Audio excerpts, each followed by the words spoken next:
భజనం పూజనం శ్రవణం కీర్తనం విష్ణోః స్మరణం పాదసేవనం అర్చనం వందనం దాస్యం సఖ్యం ఆత్మనివేదనం.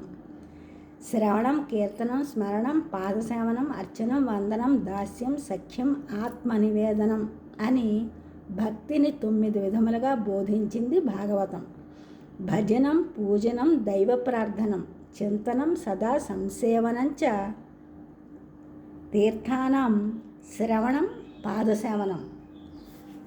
భజన, పూజ, దైవ ప్రార్థన, చింతన, తీర్థ సేవన, శ్రవణ, పాదసేవన అని కూడా ఆ భక్తియే 7 విధములుగా చెప్పబడినది.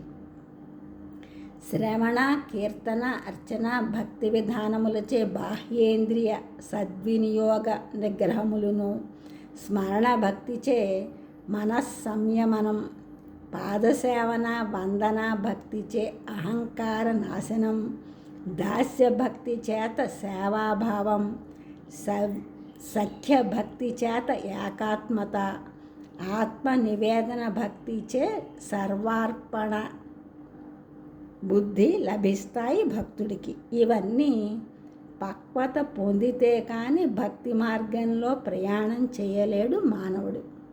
ఈ ఛానల్ చూస్తున్నందుకు కూడా సబ్స్క్రైబ్ చేయండి, షేర్ చేయండి, లైక్ చేయండి, కామెంట్ చేయండి. సబ్స్క్రైబ్ చేసినందుకు కూడా కృతజ్ఞతలు. షేర్ చేసిన, లైక్ చేసిన, కామెంట్ చేసినందరికీ కూడా ధన్యవాదములు.